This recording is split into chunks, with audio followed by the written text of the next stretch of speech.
The Lord be with you. And with your spirit. A reading from the Holy Gospel according to St. Luke. Glory to you, O Lord.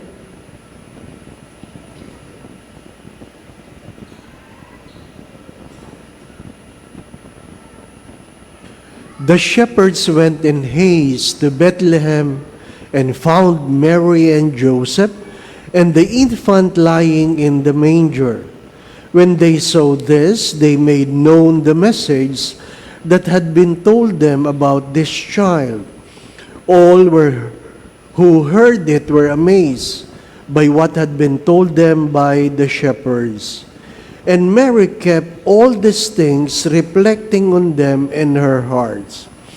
Then the shepherds returned, glorifying and praising God for all they had heard and seen, just as it had been told them.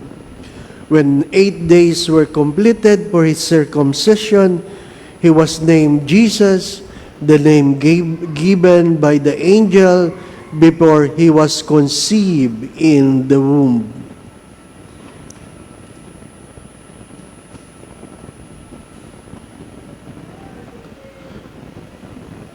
The Gospel of the Lord. Praise to you, Lord Jesus Christ.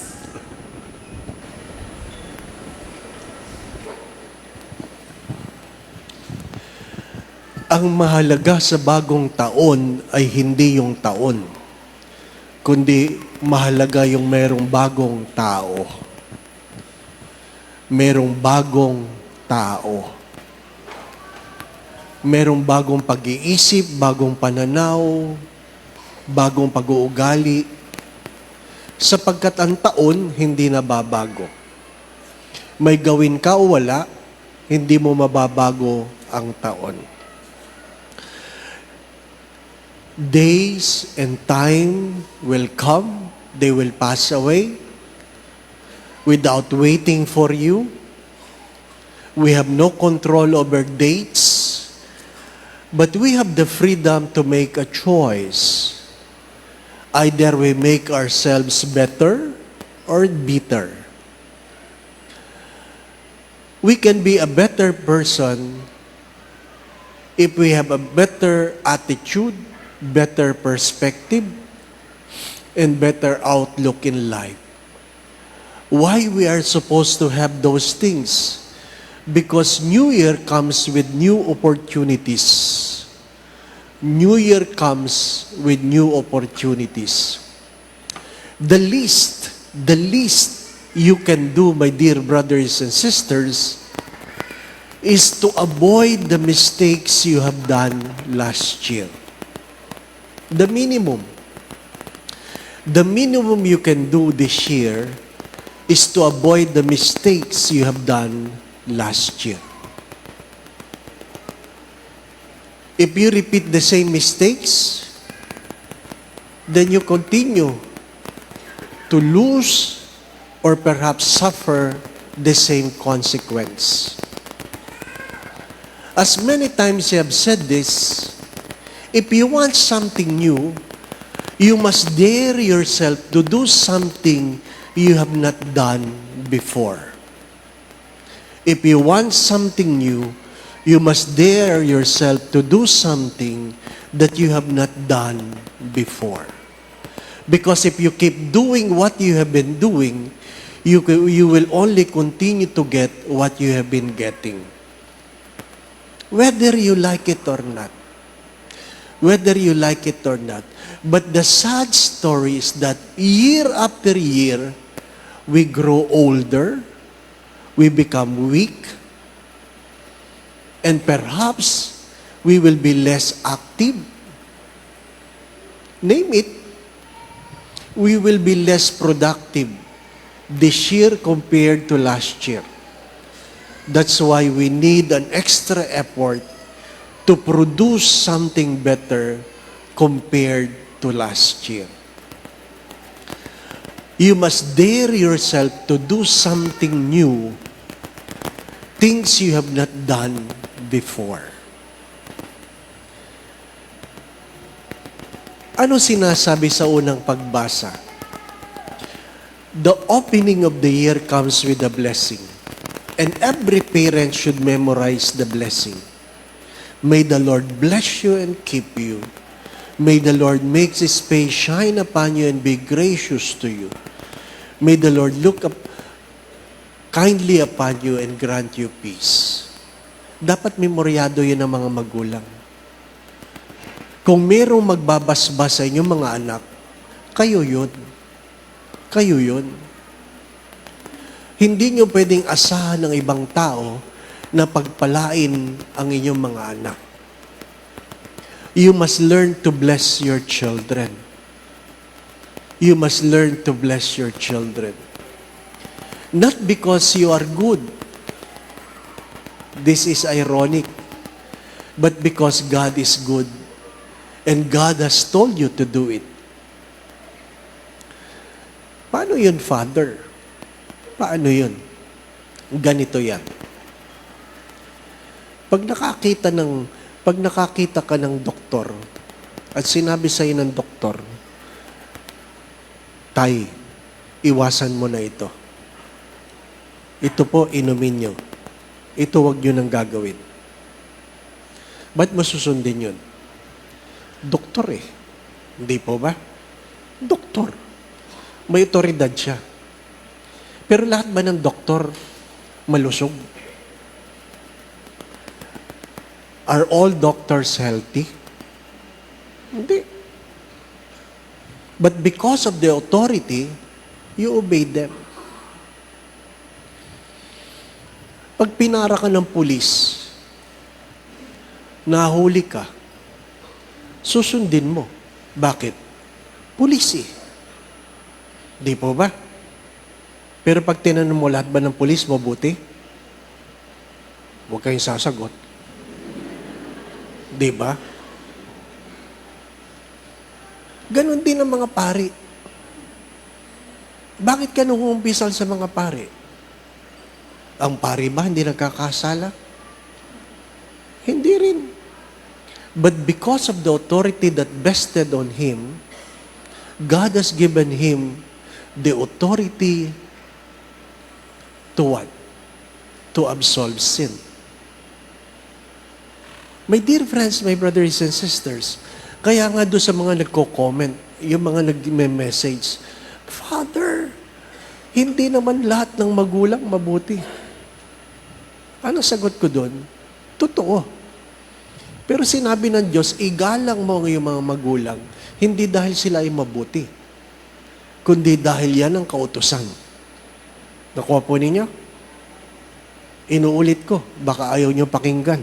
Ano po? Igalang mo ang iyong mga magulang, hindi dahil sila ay mabuti, kundi dahil yan ang kautusan. Kung gusto mo ng mas totoong kwento, bago kayo pinanganak, yung magulang mo mabuti. Isipin mong mabuti yun. Bago ka pinanganak, yung magulang mo mabuti. Meron nangyari no ikaw ay pinanganak. Bakit ang palaging sisi natin ay sa ibang tao? Kaya hindi tayo umuunlad. Hindi nagiging mabuti ang taon. Hindi nagiging mas mabuti ang ating pagkatao. Kasi ayaw nating aminin ang sarili nating kahinaan. My dear friends, my brothers and sisters, you want a better year? Let go of the old and embrace the new. Let go of the old and embrace the new. Hindi pwedeng mayroong bago na ayaw mong bitawan ang mga lumang pag-uugali. Mahalaga yun. Pero bakit hindi natin mabitawan ang mga lumang kaugalian? Nakasanayan na. Nakasanayan na. Hindi po ba, no? Anong sabi ng manunulat? If we have not been saying the words, this is new, then perhaps you have been living in your old life. Kailan nyo kahuli ang sinabing, bago ito ah. Bago ito ah. Di ba? Diba? Magandang pagtunan ng pansin yun. Yung iba sa atin, reklamo lang ng reklamo, pero ayaw magbago, no? Ayaw magbago. Marami nga sa atin Isa ako doon. Ang alin? Masarap talagang matulog, isuot mo yung lumang t-shirt. Di ba, no? Gula-gulanit na. Pinagtutulog mo pa rin. Masarap Minsan, hinanap ko. Nasaan yung t-shirt ko? Sabi nung labandera, t-shirt ba yan, Father? Akala ko basahan. Sabi ko, sarap pantulog niyan Di ba, no? Tinigilan ko lang yan. Dahil do sa aking formator na nahirapang matulog nung isang gabi, nagbihis na. Alam niyo yung kwento ngayon, di ba, no? Dahil nahihirapang huminga kagabi, nagbihis na. Di naka-Roman collar, naka-suit, naka-pantalon, naka-belt, naka-short, naka-medyas. Ba't kayo nakabihis na? Naghahanda na ako. Kala ko kasi tapos na Di ba, no? Para daw pag nakita siyang patay, decente Di ba, no? Di ba, no? Kasi pag nakita, gula-gulanit. Di ba, no? Minsan naman, magbihis naman kayo. Di ba, no? Para pag dinala kayo sa emergency room, may garter yung panty nyo. Di ba? Di ba? Hindi. Totoo naman yun. Kasi yun ang pinakamasarap isuot Let go. Let go. Ano yung mga hindi natin mabitawan? Ang nanay ko, dati, nung malakas pa, pinag-aawayan namin yung mga pinggan. Ang hilig magkolekta ng pinggan. May tukador kami ng puro pinggan na hindi ginagamit. Merong drawer na puro kutsara tinidor na hindi ginagamit. Kaya sabi namin, kailan gagamitin ito? Sabi niya, huwag gagamitin. Bakit nga? Maluluma. Bakit? Pag hindi ginamit, bago pa rin. Di ba? Yung iba, nakabasag-basag na lang na hindi nagamit. Hindi pa ba? No? Gamitin niya. Galit na galit yung nanay namin. Pinapakailaman daw ang gamit niya. Ba? Kailan mo gagamitin? Di po ba? My dear friends, my brothers and sisters, ang mahalaga sa bagong taon ay ikaw.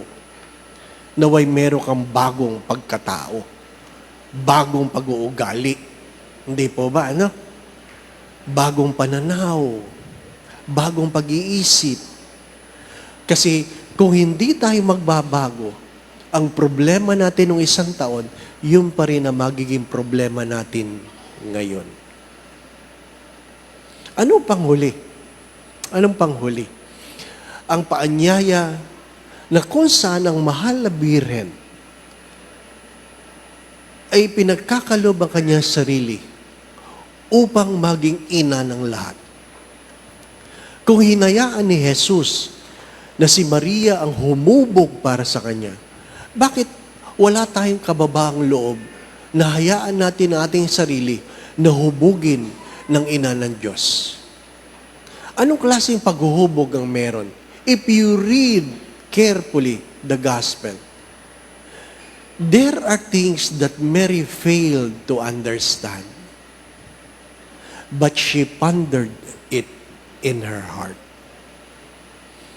Hindi ibig sabihin naintindihan lahat ng mahal na Birhen. Pero nagnilay siya. Nagnilay siya. Alam po ninyo, ang pagkukulang natin, magnilay. Ano ibig sabihin na nagninilay? Merong pagtigil, nag-iisip, ano po? Nagninilay. Ano ba ang makabubuti? Anong mas mabuti? Bago bumuka ang bibig, nagnilay. Di po ba, ano? Kasi ang iba sa atin, mas mabilis kumibot ang bunganga kaysa takbo ng utak. Yun ang problema. Mas mabilis kumibot ang bunganga kaysa takbo ng utak. Ang problema, pag nasabi mo na, hindi mo na mabawi. Di po ba, no? Pag nasabi mo na, di mo na mabawi. Kaya, sana sa bagong taong ito, ano po? Kung member man kayo ng mga Marites, medyo bawasan ninyo. Ano po? Kung 7 araw kayo nagchichismis, gawin ninyong 5 na lang muna. Ano po? Mahihirapan kayo. Inaamin ko. Kasi naobserbahan ko yan eh. Yung mga chismoso, talagang ang mga bibig nila, nahihirapang hindi nagsasalita. Kaya pag hindi nagsasalita, nanginginig. Nanginginig. Ano ba itsura ng...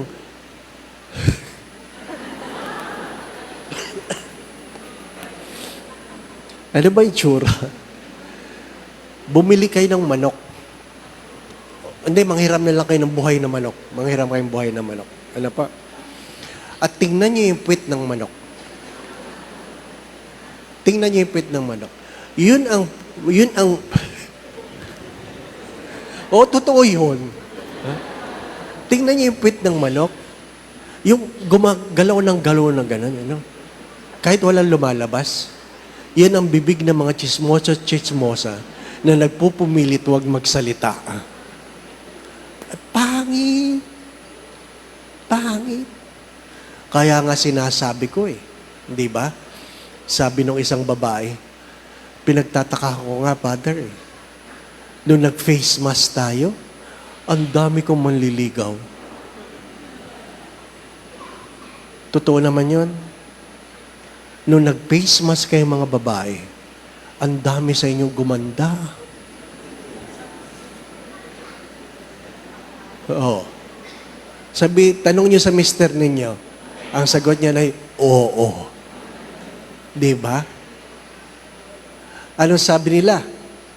The sexiest part of a woman's body is her lips. Especially when she is not talking. Totoo yan. Kailangan ako lang magsabi. Pero totoo yan.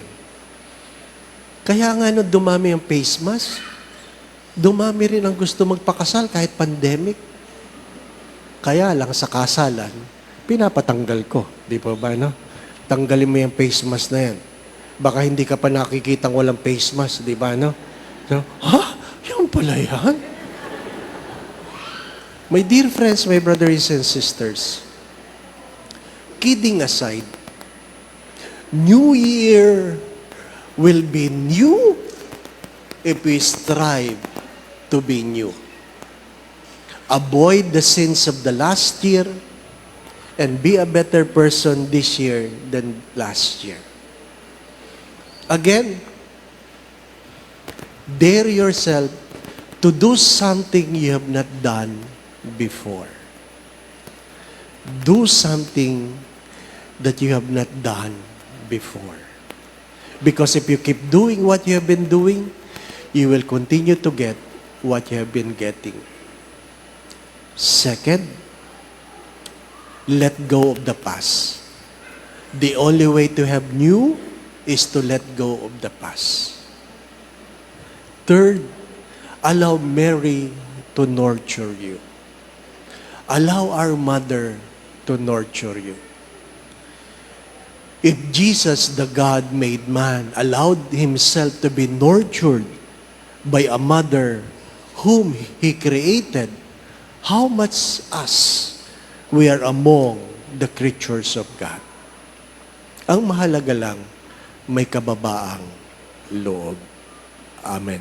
Again, my brothers and sisters, ang mahalaga ay hindi yung taon, kundi yung tao. Bagong tao, hindi lamang bagong taon. Merong bagong tao, kung merong bagong pananaw, bagong pag-uugali, bagong pag-iisip. Merong bagong tao, kung tinatalikuran ang mali ng kahapon at pinipilit na hindi na ito gagawin ngayon.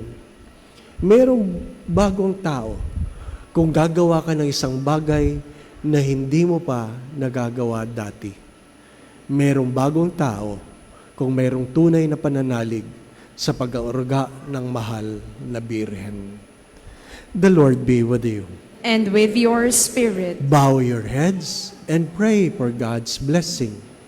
If you are sick, if you are celebrating your birthday, wedding anniversaries, or you will be traveling, ask the Lord for a special grace. Ama naming mapagmahal, idinudulog ko po itong iyong mga anak sa simula ng taong ito. Kilala mo ang bawat isa sa kanila, Panginoon.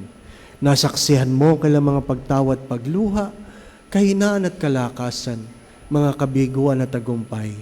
Alam mo rin ang kanilang mga pangarap, hindi lang para sa kanilang mga sarili, kundi para sa kanilang mga mahal sa buhay. Idinudulog ko po silang lahat. Nawa po'y patuloy mo silang ingatan. Ilayo mo sila sa lahat ng uri ng kapahamakan. Patuloy mo silang pagkalaban ng kalakasan, kalusugan, at kung meron man silang karamdaman, nawa po'y pagkalaban mo ng kagalingan. Sa makapangyarihang pangalan ng iyong anak na si Jesus na taga Nazaret, pagalingin mo sila, Panginoon. Hanguin mo sila sa kanilang mga karamdaman. Nawa po, patuloy mo silang gabayan sa kanilang mga iniisip at ginagawa. Kung meron man silang pinagdadaan ng suliranin o problema sa buhay, tuwangan mo sila. Alisin mo po ang kanilang mga pagkatakot at pangamba. Dagdagan mo po ang kanilang mga pananalig at pananampalataya sa iyo. Ang mga may birthday, nagdiriwang ng anibersaryo ng kanilang pag-iisang dibdib. Panginoon, kung meron mang sama ng loob, pagkagalit, pagtatampo, paghihinala, dala ng pagkakamali o pagkukulang ng sinuman sa nakalipas na panahon, nawa po ay merong pagpapatawad, merong paghingi ng tawad, may kababaang loob, may pagtalikod sa pagkakamali, may pagbabagong buhay upang magkaroon ng panibagong pagmamahal. Hilumin mo, Panginoon, ang mga sugat na ito. Panginoon, ang mga maglalakbay, nawa po ang kailang mga anghel dalagwadya ay tanuran sila upang wag silang mapahamak. May kanya-kanya po silang mga panalangin.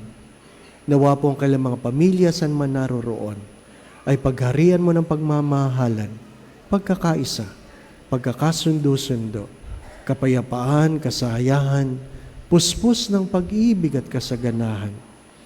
Kayo na po ang magregalo, Panginoon, sa lahat ng humihingi, kung ano man ang makabubuti, makababanal, makasasaya, makauunlad, makasasagana ng kanilang mga buhay, kayo na po magbigay.